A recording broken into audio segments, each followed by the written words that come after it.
Ce livre audio utilise une voix virtuelle générée par ordinateur pour la narration. La psychologie selon Star Wars de Jean-François Marmion. Il y a bien longtemps, en 1980. Il y a bien longtemps, dans une galaxie lointaine, très lointaine. Premier mot, premier bouleversement. Un film avec des lasers et des vaisseaux spatiaux qui se déroulent dans le passé.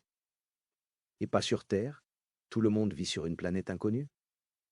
Nous sommes le 20 août 1980. Je vais sur mes 10 ans. Mon grand frère m'accompagne pour voir l'Empire contre-attaque, la suite de la guerre des étoiles, au moment même de sa sortie en France. Je n'ai pas vu le premier film, mais lui si. En 1977, il en était revenu en sautillant radieux, chantant les louanges d'un truc incroyable avec des chasseurs qui passent dans une tranchée pour détruire une étoile noire. Mais attention, pas des chasseurs qui tuent les petites bêtes dans les bois, non des espèces de fusées. Et moi, son enthousiasme étant contagieux, je cavalais dans la maison en criant « Waïs !» Il y avait des chassures. Et puis je n'y ai plus pensé pendant 3 ans, jusqu'en juillet dernier. Je suis en vacances je ne sais où et en étalage sur la terrasse d'un bazar en plein soleil, je tombe sur des figurines de Star Wars, alias la guerre des étoiles. Qu'est-ce que c'est que ça? Je suis un immense fan de dessins animés excitants qui ringardisent tout le reste et que les adultes détestent. Le grand Goldorak avec son corneau fulgure, ses achillées au choc, ses planitrunks et ses clavicogires, Albator et sa cicatrice, le capitaine Flamme qui n'est pas de notre voie lactée, mais qui l'a traversée. La guerre des étoiles, on dirait que c'est du même acabit, mais en film, avec des vrais acteurs, plus intrigants que Sankuke et ses japonais, en tenue disco qui font des moulinets avec les bras. À première vue, parmi les figurines, il y a des gentils terriens.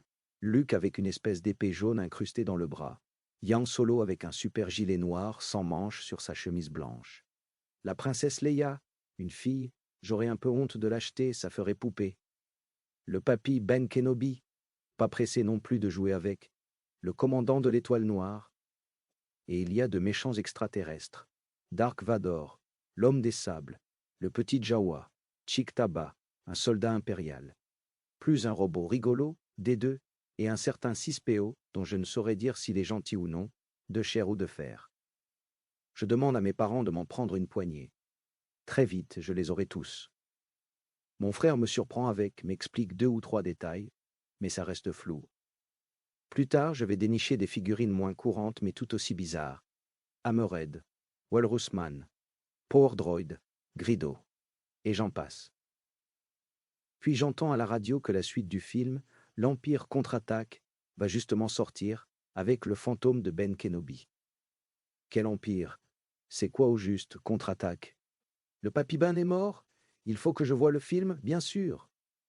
Pif Gadget numéro 595 me révèle l'histoire avec des photos. Ça me paraît un peu plus clair. J'apprends notamment que le vilain Vador dit à Luke Skywalker, Skywalker, quel nom compliqué, qu'il est son père. Horrifié, Luke se précipite par la fenêtre. Spoil éhontément Pif. Yang s'appelle 1, et Yoda, Jedi, 6PO devient C3PO, et Vador, Vader. Chic tabac et chic tabac. Faut s'accrocher. Chez le libraire, je tombe sur l'adaptation en bande dessinée de l'Empire aux éditions Lug. 13 francs. C'est très, très cher, dis-je à mon frère qui traîne par là. Grand seigneur, il me le paye. Je feuillette et suis impressionné par Chic Tabac dans la neige, mais on l'appelle Chewbacca, Chevrolet Bacca, pour moi. Je résiste à la tentation de tout lire. Alors voilà, ce 20 août 1980, lorsque commence l'Empire contre-attaque, j'ai très peur. Du combat contre Vador, de la congélation de Solo, et même de Yoda, ce petit personnage dont tout le monde parle et qui a vraiment une tête bizarre. Mais je fais bonne figure, la curiosité l'emporte. Il y a bien longtemps, dans une galaxie lointaine, très lointaine.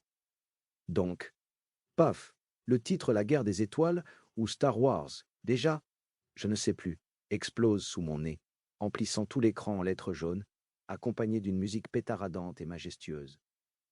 Puis stupeur, épisode 5. L'Empire contre-attaque. Pour continuer à écouter ce livre audio gratuitement, cliquez sur le lien dans la description et vous pourrez l'écouter en entier sans frais grâce à l'essai de 30 jours d'Audible.